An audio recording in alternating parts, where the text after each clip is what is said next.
Good afternoon, all you awesome people out there. My name is Scott Churchson, alongside Mr. J.D. Walker, Mr. Obi Spencer, and of course, Mr. Brandon Kaye. And welcome to the Sports Den on Spanglish World Network, Zingo TV, channel 249 and 250. Kindly remember to download the Zingo TV app on the app stores of iOS and Android. When you download, make sure to rate and leave a comment. Both apps are free. By the way, one last thing, Zingo TV is also available on Google Chromecast, Amazon Fire, Fire TV sticks, Roku sticks, and all smart TVs 2016 and forward. Bottom line, if you have any modern technology, you can get yourself some Zynga. All right, gentlemen, hope you guys are doing well out there.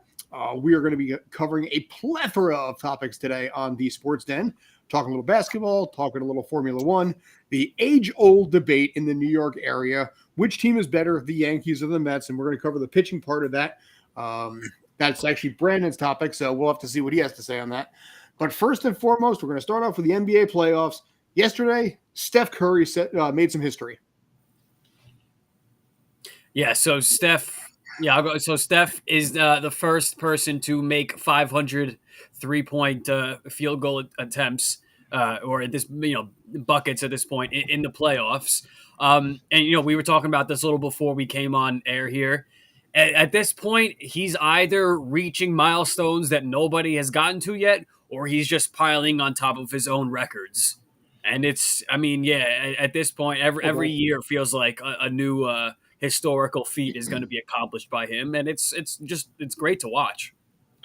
Yes, I mean, Steph is fantastic. He does something that nobody else has ever done before. But with all due respect to Steph Curry, no one else had ever been asked to do before. So it is great. LeBron, but not even LeBron. If we played this style of basketball today, would Larry Bird have even more threes? Would even Reggie Miller have had more threes? So again, the question is, how long are these records going to stand with Steph resetting the way basketball is being played? Is this like a passing yard record that Dan Marino had until the game totally changed? Or is this like the passing yard record that, let's just say, Brady and Breeze were fighting over every game? So that's really the great thing about Steph, or the thing that we're going to be able to measure Steph's greatness. He changed, or the game changed while he was there. He may be the catalyst of that change, but he's going to set records that no one else can catch in the future. JD, your thoughts? I think it can be both, because Curry is doing what Brady is doing in the passing yards record, which is he's going to put that so far out of reach that while it is changing the style of play, it's going to take a while for players to catch up to him. I mean, by the time Curry's done, I'm more surprised when I hear that there is a 3-point record of anything involving 3-point shots that Steph Curry doesn't have at this point. I do think that the sharpshooters of the past, Larry Bird essentially would be Steph Curry today. Just the 3-point shot has been around for, I believe, about 40 years in the NBA, but it hasn't been used as a weapon as much as it is now until the past 15 years or so.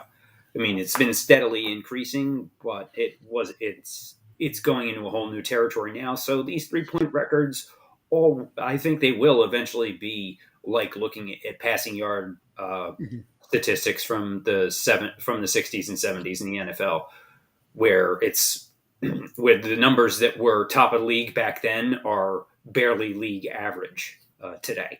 I do think that we're headed in that direction as well.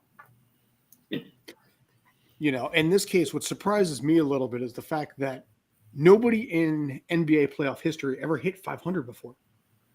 I was a little surprised. I think maybe you guys were as well, that nobody had actually hit that feat. Because you mentioned Bird, you got Kukoc, you got a bunch of other people out throughout history that have made a ton of playoff appearances, but surprisingly never hit that plateau.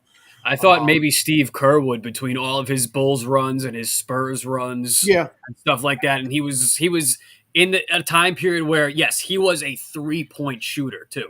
Mm-hmm. So I figured with some of the longevity he might have, but I never get surprised when it comes to playoff counting statistics they're always being set, because there's playoff counting statistics. Every time we close our eyes and open our eyes, we are talking about another sport adding another layer of playoffs. So they just again, Steph is being asked and doing something that no one has ever done before with the before with the 3-point shot. And we are seeing other guys who are doing it as well, not maybe as great or arguably better. Kobe. Right. But Kobe wasn't asked to shoot three, but Damian Lillard's now shooting threes like this.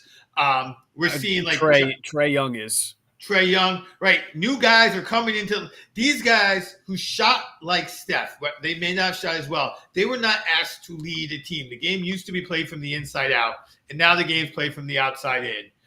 Probably has a lot to do with going to allow zone defenses to stop Shaq, and that was it. They said, okay, we can't stop Shaq with man. We're going to have to go to zone. They allowed zone in the NBA, and that opened up the perimeter shooting in a way that great shooters have now been able to take optimal advantage of when they come into the league.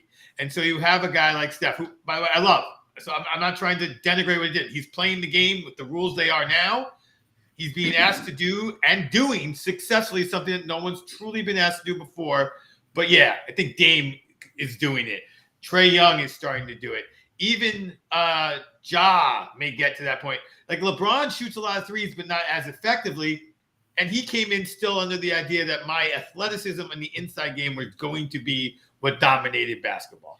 The only person that could in today's game, but it is too late, is James Harden. But he does not live up to the playoffs.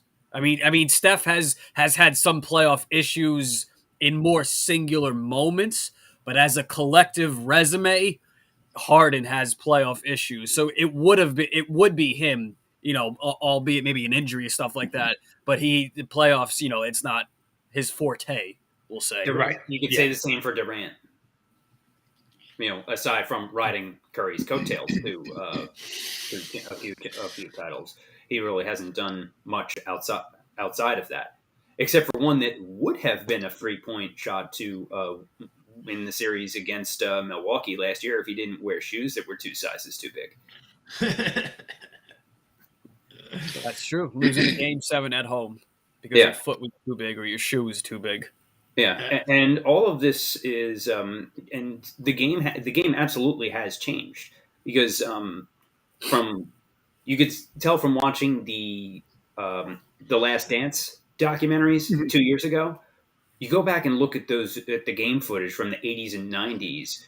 The defense, the hard-nosed defensive styles that were played back then by the Bad Boys Pistons and the 90s Knicks and Bulls series.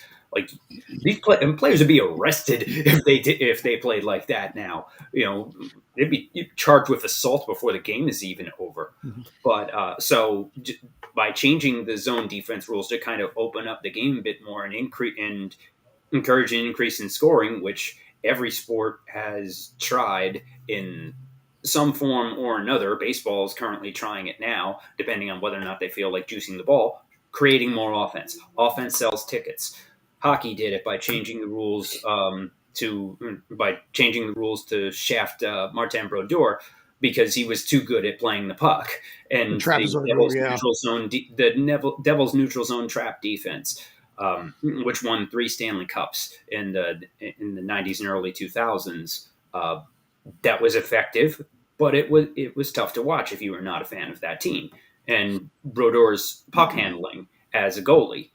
They changed the markings on the ice where goalies could only play the puck from certain spots.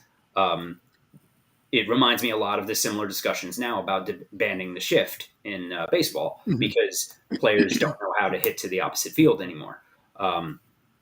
That same conversation goes to the NBA and the NFL too, with where you can't breathe near a receiver without it being pass interference. So all the sports are doing the same thing in one way or another over the past 20 years or so. Yeah, absolutely. And the NFL, I think, kind of does it most effectively because they do it every year. And so you don't notice it until you look. Like, oh, this year, this is the rule that's going to get changed. Why? Because Tom Brady broke his knee. So now you can't tag. And then you're like, whoa, wait, there's such a small zone. But the incremental changes as opposed to the the giant changes, which baseball's now has to make because they didn't make incremental changes. So now they have to make monster changes because they didn't say, oh, the shift is coming up. Let's start with just you can only have, two guys, whatever, add lines to the field. And this is what, but they didn't do that. And now they have to make huge changes because they haven't made incremental changes. And then they can't keep a ball the same, which of course affects the entire game. In that game more than any other. Yeah. Well, especially in baseball, as you said, the NFL has rules committee meetings every off season. Baseball practically takes an act of Congress to get anything changed. To get anything changed. Yeah. And with about the same level of effectiveness and progress as Congress these days. Doesn't matter what part, just all of it. And then it allows Tom Brady to make a social media posts where he's like, yeah, it was a fumble. Yeah, we know it was a fumble against the Raiders. Future Fox Sports analyst Tom Brady. I had to. I'm sorry, I had to. $375 million, and he hasn't even done that yet. How awkward must it be for, I think it's Greg Olson, who's supposed to be the number one analyst for Fox this upcoming season. Who's very good at it. Him and Burkhardt have worked so well together in the last few years. Right, yeah. Burkhardt and Olson moving up to the number one team. Olson has essentially been fired before he even calls a game as the number one analyst next to Burkhardt. How awkward must that be to be fired from a job you haven't even since Buck and Aikman went to ESPN? Yeah, I didn't see Tom going this route. I think it's shocking. Honestly, a quarterback of this quality going into the booth. Granted, we did just kind of see Breeze go in this direction. He, I think, is the closest to be that high up. Fouts in the past. NBC isn't paying him Marino with CBS. Romo's not even making that much. Right. And I don't feel that Brady has that thing when he does commercials and whatever. But I know we've gone very far astride from the NBA stuff, and Scott has more NBA stuff to get to us. So, Scott, what were you thinking about? I found an article on Sports Illustrated from an hour ago. Shannon Sharp and well-respected, well-noted LeBron James fan of all time, Skip Bayless, had a conversation about the possibility, and I want to get your thoughts on this. If a trade was available to the Lakers for the Brooklyn Nets to get LeBron. Okay. It depends on who's going where and who's involved. Yeah. LeBron is not going anywhere near Kyrie. That relationship is done. Well, in this case, hypothetically, if Kyrie were somehow to go, it was a hypothetical thrown out there. I wanted to get your thoughts if it was any possibility, I didn't even see a possibility for it, but I wanted to see maybe you guys had something on there that maybe I didn't see. Kyrie would need to be included in the trade to go to LA. Yeah, but the idea of Kevin Durant alongside LeBron and playing for, frankly, a team that was expected to be in the finals and fell remarkably short. I think that possibly Ben Simmons. Who knows? I think that Durant, who is running that team, so to speak, who I think we've talked about before, has not figured out that. I think Kyrie's running the team still, which is insane. But neither one of them would want LeBron because KD's trying to win the game as the undisputed, win a championship without feeling like he jumped onto a great team. Bringing in LeBron is not going to do that. I think Irving burnt his entire bridges with LeBron. I think that's not a relationship that's going to ever work again. It's possible, people make up, but that was pretty brutal. You really think that LeBron is going to put up with the Ben Simmons garbage for more than 2 minutes of being a teammate of his? Simmons the other thing is, need to trade the entire Nets roster in order to make, aside from Durant, in order to make that work. Like when the Knicks traded their whole roster for Melo, thinking they were going to get Melo and a good team, and they all ended up being traded, and it was, you kind of stuck with Melo, and that was it. You still had Stoudemire. But the point is... And that was different because they could have signed Melo in the offseason as a free agent, but decided to trade half their roster for him. That's true. That's just the Knicks being the Knicks. Well, the point is, KD and LeBron, yes, as a duo, but then the rest of the roster around them, that's not an aging LeBron. If this was LeBron 5 years ago, I would say, okay, let's do this. But LeBron, let's go into next year with just Kevin Durant, not a chance. Fair. Okay. LeBron would rather play with Michael Jordan than with Kyrie Irving again. What's that, Ope? Kevin Durant needs to figure out a player to bring to that team to police that team, to be the badass that Kevin Durant can't be. Kevin Durant is not that kind of guy. He wasn't that kind of guy when he was in Oklahoma City. He wasn't that kind of guy when he was in Golden State, and he's not that kind of guy here. No great play. There was nobody on that team to grab Kyrie by the ear and say, come here, little boy, get your shot. We need to play 60 games together to be ready for the playoffs. Had this team, and you taken Green and just put him on that team, or you took Marcus Smart, these are two guys, defensive kinds of guys, they would have grabbed them by the ear and done that. You can see that Smart did that and got Brown and Tatum on the same page. He came out and said, these two dudes aren't on the same page. And that's when they took off, too. And that's when they took off. That's what Kevin Durant needs to find this offseason if he is a GM type great star player that he wants to try to be. And I agree with Durant. No, we'll just make more burner accounts to trash talk them. Yeah. And the problem is with Kyrie and Durant is Kyrie is Robin, but he thinks he's Batman, and Kevin Durant is Batman, but he's really a Robin in terms of mentality and personality. That is the issue. And so it's no. And I said, LeBron would rather team up with Michael Jordan in his age today than play with Kyrie Irving again. Yeah. So he'd rather play with 60-year-old Michael Jordan. Yep, 100%. No, I agree because, I agree. And I think, Brandon, I think you and I are so on the same page about this issue and we're saying it differently, but there needs to be, right? We agree. There needs to be somebody on that team, and it's not Kevin Durant who's going to be that glue guy. And we've seen it in Oklahoma City where it doesn't have to be the best player. And we're seeing it in Boston right now where it doesn't have to be the best player. Sometimes it is. Like in Miami, it's Jimmy. He's Butler is not messing around. But you need that guy, and there's no guy there in Brooklyn. Until there is, I don't care how many superstars you throw there. Go trade for Lillard. Go trade for Lillard in Portland. Bring Lillard over to Brooklyn. Still won't be that guy there, though. Is Lillard that guy? I don't know that he's that guy. I would trust him and Durant in the playoffs more than Kyrie. I don't know what I'm getting from Kyrie anymore. I really don't.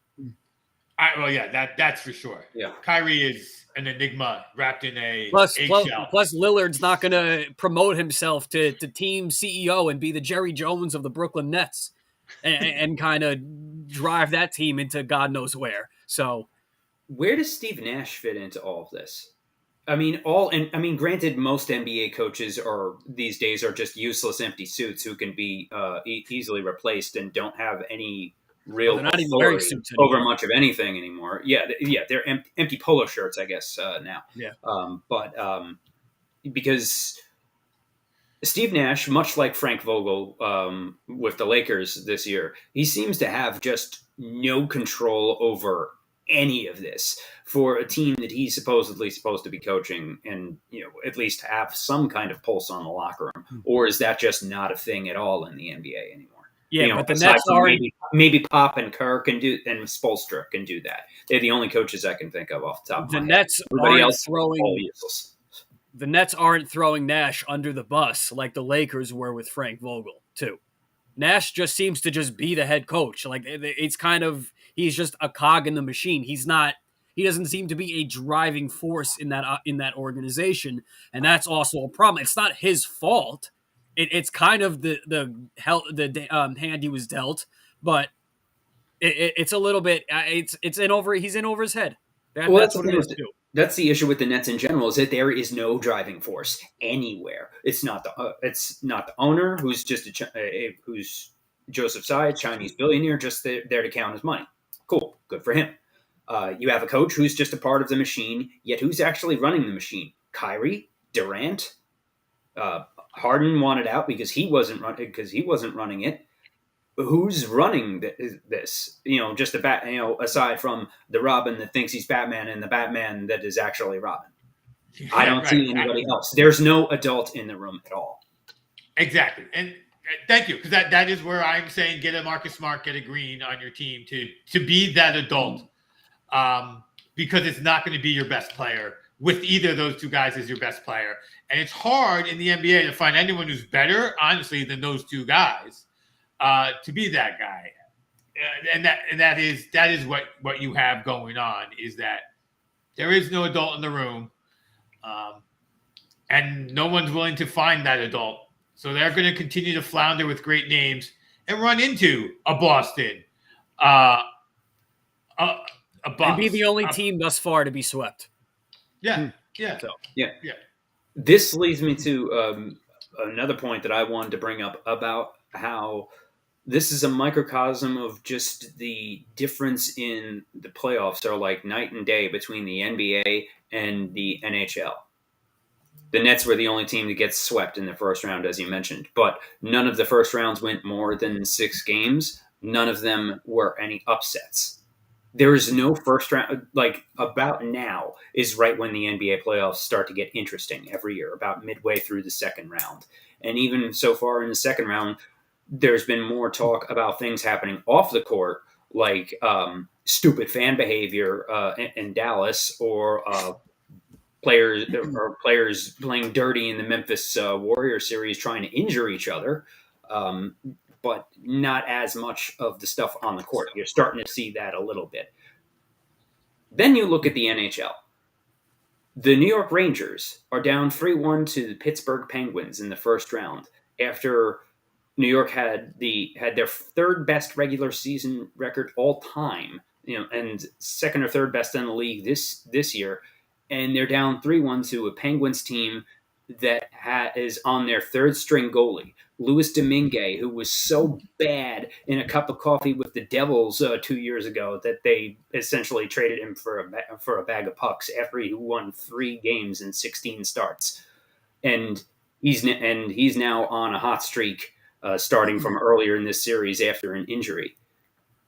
This never happens in the NBA, but in the NHL, where these guys are all playing, and there's actually quality hockey, and there's right from the start of the playoffs.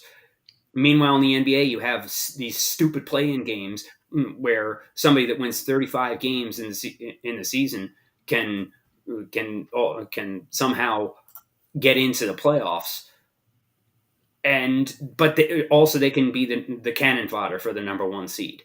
At least when the first round was 5 games instead of 7, there was an element of randomness that came into play. So you had teams like the Nuggets beating Seattle in '94.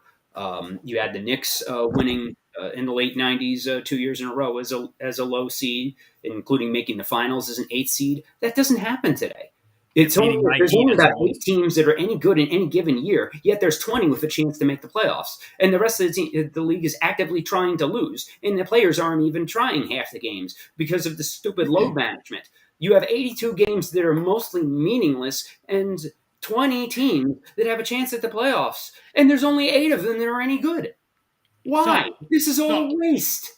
Well, it is, but you're right. So, first of all, I don't know whether you're right or wrong, because I don't know what, in your mind, you feel the value of a playoff system is. Because a playoff system obviously introduces some amount, varying by sport, of randomness into choosing a champion over saying at the end of the season, it was obvious this 15-1 team in football, or this 72-win team in basketball, or the 16-0, 18-0 team, 16-0 team in football was the best team. We introduced this playoffs, which is inherently some randomness. The problem with basketball is that a good team over 7 games can usually, pretty consistently even, overcome that randomness very well. While in hockey and in baseball, it can't. That randomness is too short a period of time, especially in baseball, where your best pitcher may only get 2 games, 3 games. So I don't know if the problem is that for you that you want randomness, in which case you're never going to get it in basketball unless you cut down to such a small thing. And Or that's why if I like not college basketball over the NBA, because you do have that in March Madness, where you don't right, have, but you don't have the same you're 5 teams losing winning every year. and by getting that unpredictability, you may not be rewarding the best team, and that's the counter argument. I'm not making a stance. I'm playing devil's advocate.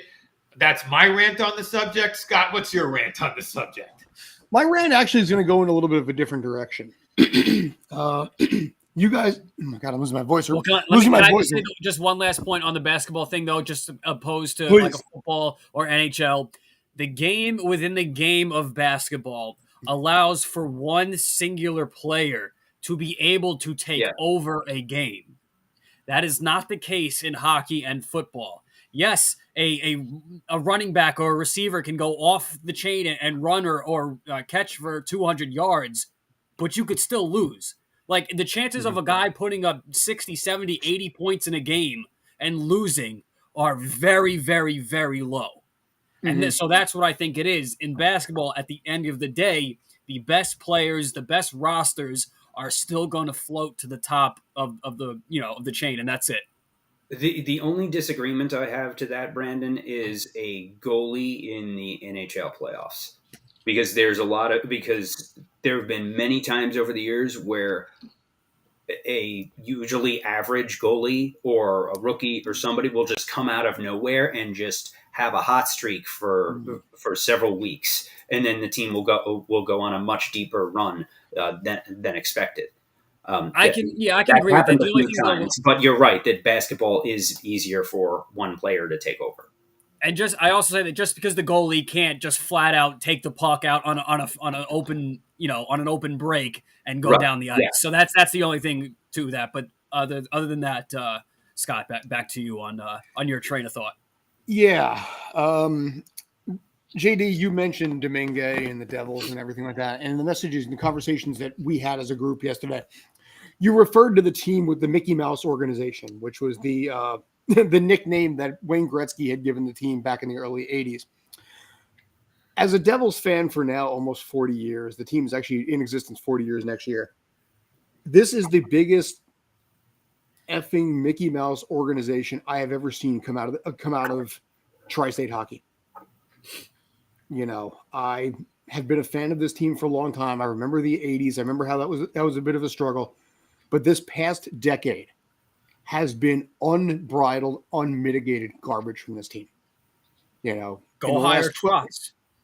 What's that? Go hire Trotz. They need to fire Lindy Ruff first. Go ahead. Fine. They should never have even hired in the first place. They put so much money into Dougie Hamilton, which wasn't a bad idea. But every single year, it doesn't matter what this team does. It doesn't matter what this team does. Every single year, it's garbage every single year. And as a fan, since he was, 7, 8 years old, I can't handle it anymore. You know, Brandon, I told you the other day on basically when we were at Citi Field, I told you outright, it's like, I'm not even following hockey because I there used to be something about rooting against the Rangers. I've been dead inside as a Devils fan. I checked out probably December, January, the latest. So I don't even care if the Rangers succeed or not. Back in 2013, when the Rangers went to the Stanley Cup Finals, I was all about any team that they were playing against. In this case, the Kings. Kings beat the Devils the year prior. I was a hardcore Kings fan because you know what? To the Rangers. Now I just don't care because my team is so unbridledly, unmitigatedly terrible year after year after year after year after year that as a fan and someone who's been there through the trenches, I am sick and tired of these friggin' trenches. And I can't take it anymore. I agree with you. I really wish I could swear right now. By God, do I wish I could swear. As another recently suffering Devils fan and growing up as a fan of the Devils, where their championship runs kept me sane, being a fan of the Jets, Mets, and Knicks. It is sad what has happened to this team, and it's strange when the player, when the GM, who was the architect of those championship teams, was also the same GM who was so stubborn to adjust to the new NHL that the team was completely gutted. They didn't draft well for a decade. So the cupboard was less than bare when they finally did gently nudge him out the door in 2015, where he went to Toronto and then to the Islanders. But he did the same stuff with the Islanders that he was doing with the Devils at the end of his tenure, which is take on a bunch of bad contracts, throw money out stupidly, run your best, hire a hot coach, run the players into the ground, which paid off in the short term, where the Islanders did make the semifinals last year, but they crashed and burned with COVID issues and a brutal schedule because of the construction of their new arena, where they started the season on like a 14-game road trip or something. And then they had COVID issues, and then just they were buried from there. And they have no prospects, no nothing. The same thing. So for all of the success that Lou Lamoriello has had, the Islanders are about to head into that same dump. Now, Lou has been gone from the Devils organization for 7 years, but they have not done much since then. So it's not all. Yeah, two different GMs in that time. Right, and there were some questionable moves by Ray Shero, but it kind of got the team from barely a minor league level team, at least to the bottom of the league. They've had some awful coaches in that time. John Hines was terrible, and the Lindy Ruff. But he did get the team to a Stanley Cup Finals, though, so you got to give it that. DeBoer got them to the Stanley Cup Finals. Hines didn't do jack. DeBoer, I'm sorry, you're right, not Hines. Yeah, and DeBoer, who has since gone back to the finals with San Jose, and with Vegas. So, actually, no, he didn't make the finals, but he is in Vegas now. And so, Lindy Ruff hasn't had a good season in 15 years as a coach. And he's still coasting off one finals run with Dominic Hasek over 20 years ago. He had some of the worst when he was an assistant for the Rangers. They had the worst defense in the NHL, and they got better. The Rangers laughed at the Devils when the Devils signed him.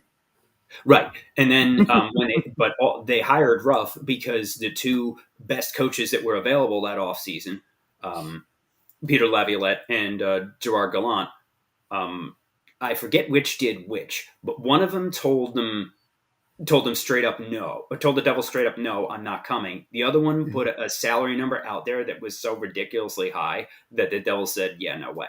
Gallant, of course, went to the Rangers instead, and he's now the coach of, and he's brought them back to respectability. And the Rangers have completed their rebuild faster than the Devils have, who've been in this rebuild essentially. They're the Pittsburgh Penguins of the Pittsburgh Pirates of the NHL.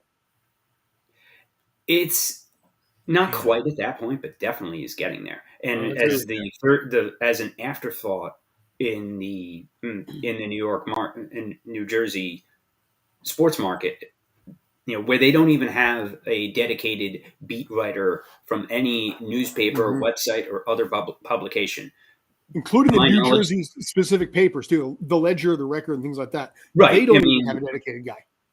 Yeah. So, is there any other team in the Big Four pro sports that doesn't have any dedicated media coverage at all?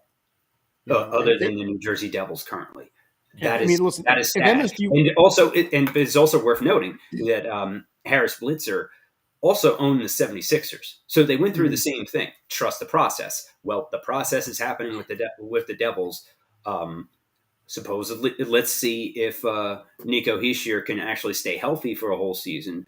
Jack Hughes made some big jumps this year. They need a goalie and some better defense, and they're trying. They might be keeping Ruff, but they at least got rid of all the assistants. Yeah. But now that Trotz, who went to the Islanders coming off of a Stanley Cup win with the Washington Capitals a few years back, we'll see where that goes. But I do not anticipate Devils ownership doing the smart move and firing Ruff to hire him. But you know who else has an opening, and I think will end up hiring Barry Trotz that will drive us even further into the abyss? The Flyers. Yeah. But you know what? Maybe we'll talk about this sometime in the near future, but I want to keep things rolling a little bit. But I just had to vent for my own therapy, and, it's cheaper than alcohol. Moving on a little bit in this case. Brandon, you threw a comment out there. I'm going to spend about 10 minutes on this before we move over to Formula One. You talked about which pitching staff is better, the Yankees or the Mets. Now, I did a little of a numerical deep dive, as I'm prone to doing in this case here, but I wanted to get your thoughts and anybody else's as well as to which one you think is better. And by the way, did you mean starters, relievers, or both? Starters, just for rotations. They're both. So both teams first to 20 wins in both leagues. Mets were still the first. But yes, I would say player for player, Mets, and this is all still without DeGrom. But the Yankees, because I heard it on the radio earlier today, and I wanted to bring it up to you guys, see what you thought. I'm still going with the Mets, even though today maybe the Yankees, but I think the question would be, if you were to put a Yankees player into the Mets rotation, where would they be placed? Would they be ahead of Scherzer, ahead of Bassett, ahead of DeGrom if he were in the rotation? So I pass it along to other Mets and Yankees fans around the table here. You guys want to go first? Obi. All right. Honestly, I haven't really watched enough of either team this season to really have much of a difference. I mean, DeGrom, when healthy, I think is better than Cole. So we can start from there. The rotations top to bottom are comparable. Bullpen probably a slight edge to the Yankees. But yeah, I'd say bullpen Yankees, Mets starters. And I feel go ahead, please. Yeah, I know. So I'm going to answer it differently by saying, what an interesting question, and what a question that reflects the truth about baseball today. When I read the question in our chat, I immediately thought, who has the wording, who has a better pitching staff? And I immediately thought, who has the better starters? Scott, you asked the question, starters, relievers, blah, blah, blah. I think in today's – I think that, to me, I'm not going to make a judgment call here because I'm in JD's boat. But what an interesting comment that in today's baseball world, the pitching staff really is 1 through 10, and possibly the two guys who send back and forth to the 10-day DL and make it 1 through 12. So, we were talking about tweaking rules earlier and later in terms of getting more offense into baseball. This is one of those places where the game has changed so much that even the term pitching staff has a different connotation, I think, to people who've watched the games at different stages, be they born in 1950 or 1999. Back over to you, Scott, with the numbers. Here's my take on this. I think as the starters, I have to go with the Mets here. I think overall, for now, on May 10th, 2022, the Yankees have it better. We're looking over the numbers in this case here. The Yankees have had 28 starts, 142 innings, which is just a hair over 5 innings per starter. The Mets have had 30 starts, 165 innings, which is 5.5 innings per starter. So when you look at that sort of thing, you have a bullpen that is not actually is expected as much to be reliable. The Mets bullpen is not what basically the Yankee bullpen is. I don't think anybody can argue that one in general. But that half an inning right there on average throughout the entire season so far, with 2 games additionally on top of it, tells me a lot that basically the Mets have better starters in general because they're going longer and putting less pressure on the bullpen as a result, putting less pressure on Diaz, less pressure on everyone else there. The Yankee bullpen, the Yankee starters right now, Garrett Cole has gotten together for the moment, but while they have a lower ERA by 0.4 of a point, they also, as it turns out, have a WAR of 2.5 less. So the WAR for the Yankees starters is 2.8, but 3.3 for the Mets. And that half an inning average that I mentioned, that is the big reason for it. What that is going to mean to me long-term is come July, August, and September, the New York Yankee bullpen, which is best in Major League Baseball at 231, is very likely going to get tired, burn itself out, And as a result, they may struggle down the stretch as the starters get tired, and frankly, so does the offense. So I will give the Yankees pitching staff as a whole the edge now, but see me again in 3 months. Well, Spider-Man, I mean, Garrett Cole hasn't been the same since they took his web fluid, I mean, spider tack away from him. Let's put that first Garrett of all. Cole, Garrett Cole. Garrett Cole. Yeah, no, I agree with you. Today, this date of the calendar, it's Yankees, but overall, the Mets bullpen has been, not Diaz, but the overall bullpen they've been bothering me. Ottavino, I don't think has been it. Lopez or Rodriguez, who we traded to the Yankees for Castro, has been hit or miss. The other guys, Sean Reed Foley and some of these guys, they've been a little bit hit and miss. But it's the starters. And I think having them go, whether it be a half inning or even a whole inning further than the Yankees, it's I don't think it's too much of a stat where it's even worth mentioning, because I think it cancels out between edge to starting rotation for the Mets, middle bullpen relief Yankees, and then closing. I would still give edge to Diaz. But here's the one thing I'm going to add to that. I'll turn it over to you guys. The Yankees right now also lead Major League Baseball in wins by relievers. 13 of their 20 wins have come from the relief staff, and only 7 have come from starters. What does that tell you? Because they're coming from behind more. Could be that. That's how you get bullpen wins. Otherwise, the starter would win if they were leading. But again, if the starters is averaging barely over 5, you have starters that are only doing 4. It tells me that the win stat for pitchers in baseball is becoming antiquated. It is fair. Yeah, can we just redo the whole the pitcher wins lost system? It's so ridiculous. Yeah, it doesn't match the way the game is played. It makes no sense. It just makes especially since the game is played now, where starters automatically turn into a pumpkin if they see if they go through the lineup 3 times. Yeah, right. So you get players getting yanked in the middle of a perfect game after 90 pitches. Yeah, because the nerds have to go. Nope. He's got to come out. The nerd. I wonder if that's a factor here. I wonder if that's a factor here with the Mets, with Buck Showalter being an old school manager, which while he is more in touch with analytics now, he at least has the old school baseball gut instinct of, okay, this pitcher's having a good night. Let me leave him out there another inning and then see what happens, and I'll grab him out if he gets in trouble. Whereas coward Aaron Boone, you never see that from. You never see anything like that from Mr. By the Notebook Aaron Boone, who the only thing that I see of anything from Aaron Boone is just whining about anything. Just whine about this, whine about that. No matter how good the team is, it's always whine. It's always some kind of whining excuse. Well, I think in this case, the reason why Buck Showalter works so well with the Mets is because the Mets are taking a very unorthodox approach to a lot of the things they're doing. He is an unorthodox manager in today's baseball, and that's why that blend is so perfect. Yes. There is, between him and Don Mattingly, there's no managers in Major League Baseball that I want to see get to a World Series more than either one of them, because both of those guys had such near misses. And for Buck, Dusty Baker too. What's that?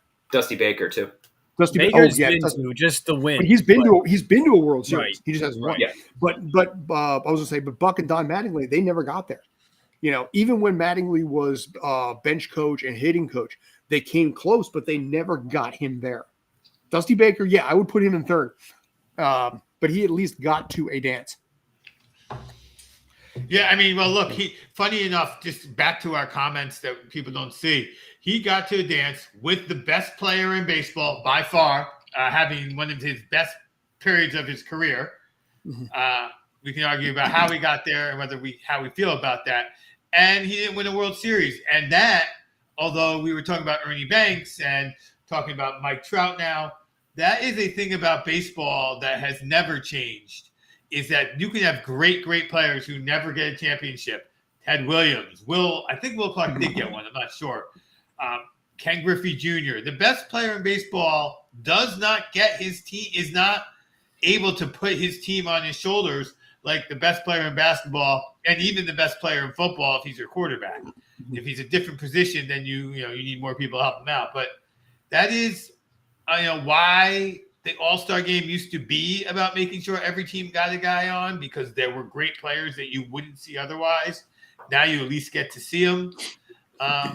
So some managers are in the same boat where they're just really good, but weird things happen in baseball because it only takes one really bad, two great starters to get you to the playoffs, but then four starters need to get you through the playoffs, and now 8 bullpen relievers and 2 closers and everything else that's involved. And you have teams that can essentially take the first half of the season off, go on a hot streak, and then go on a deep run in the playoffs. The Washington Nationals in last place after 50 games, in mid-June, go on and win a World Series. That's always happened. Or like the Cardinals winning 82, 83 games, and then winning the World Series twice. So there's always been that aspect of it. And it's happened on and off over the years. You had Andre Dawson with the Cubs in the 80s, same deal. I forget the exact number, but out of the All-Star players that were picked for the All-Star game last year, so many of them were on the majority of them were on teams that didn't make the playoffs. The top 5 MVP vote receivers were all on teams that missed the playoffs last year in baseball. Probably sounds about right. So, all right. So we got about 7-ish minutes left at this point. Miami made some history. Formula One this weekend. Now, Eduardo has come on record by basically before the show, or I'm putting him on record now, by saying that he loved it top to bottom. It was amazing. It was incredible. He loved every second of it. Obi, apparently you're on the other side of the fence there. I'm going to say that after talking to Eduardo, we agree, because the Miami Grand Prix was an unbelievable event, if not a great auto race. The excitement started when you started to hear about this fake marina filled with yachts. When you got to see it on TV, you knew it wasn't water, but my mom, when she was watching on Mother's Day for a moment, she's like, wait, that's not real water. It looked just about like real water. The prices were through the roof, Super Bowl level prices. When the racing actually started in free practice, water? It was wood, painted. It looked like water. Oh. Yeah. Didn't they just build a track in the parking lot around the Dolphin Stadium? In the parking lot. They just turned the parking lot into a 3.5-mile racetrack. Absolutely. Under the freeway, there was a hill on the track. It was great in terms of all that kind of stuff. In free practice number 2, which I was watching, Carlos Sainz gets in a huge accident for Ferrari. They red flag it. They had 5 minutes to just chat.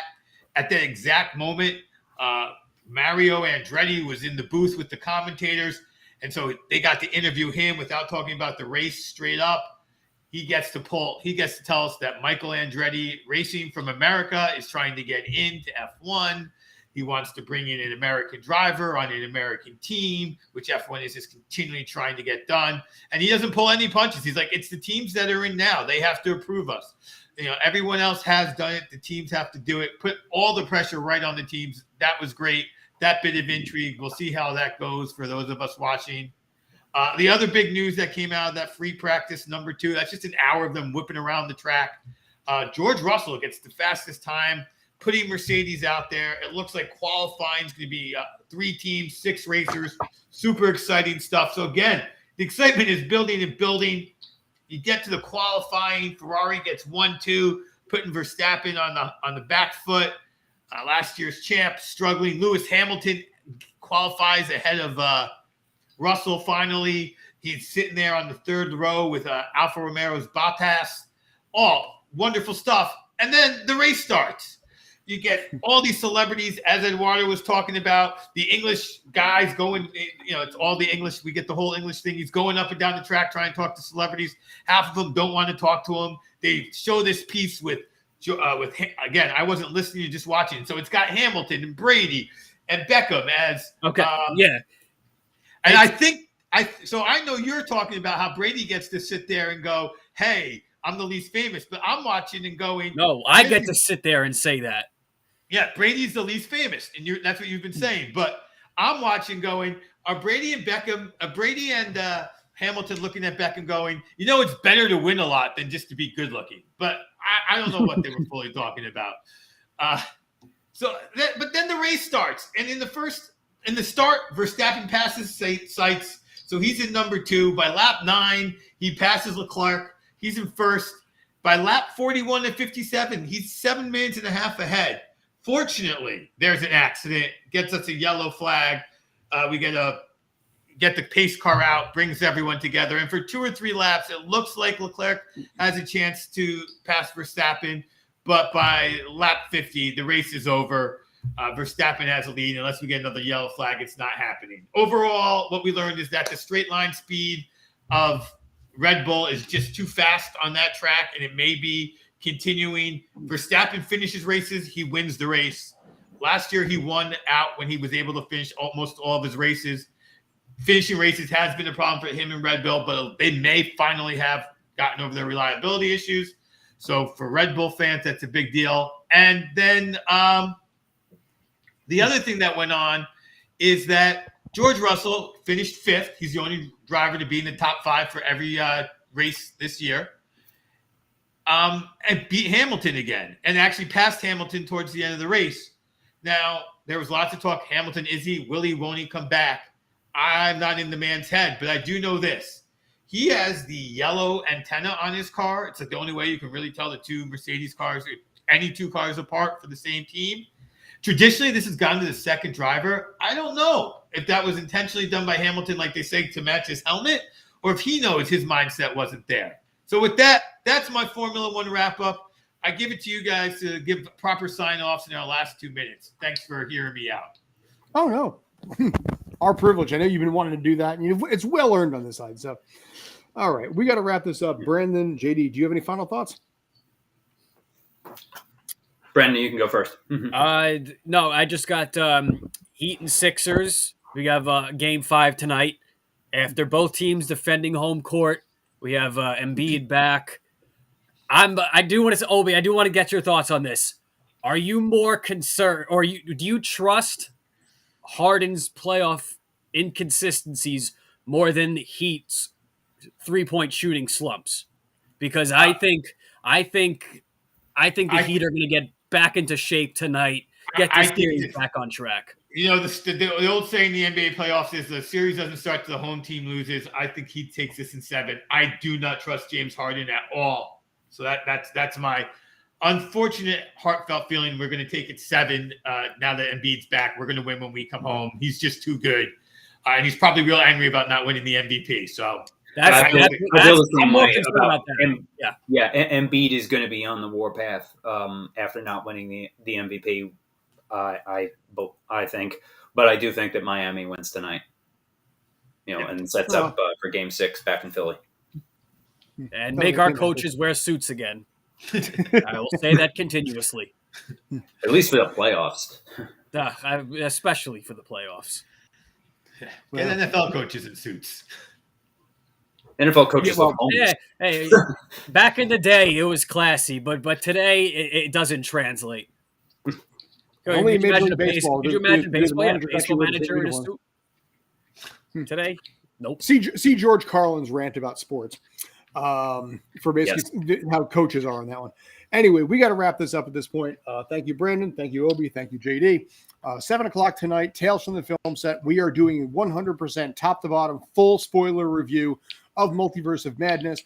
If you do not want, I was going to say, if you don't want to know what happened with that, or actually, if you don't want to know what happened with that, don't tune in. If you've already seen it, or otherwise you just don't care and you want to save yourself $20 plus, whatever food is, check us out. We're going to cover that thing top to bottom, deep dive the snot out of that. Also, Rob and I are going to be talking about our biggest number 1 audition fails. Mine actually involves someone saying, okay, good, he looks human now. I'm not going to mention ESPN by name there. But anyway, we're going to wrap this up. Thank you, as always. I'm Scott. That's Brandon. That's JD. And that's Obi. Thanks, as always. Appreciate Eduardo for the assistance on everything. Take care. Be awesome.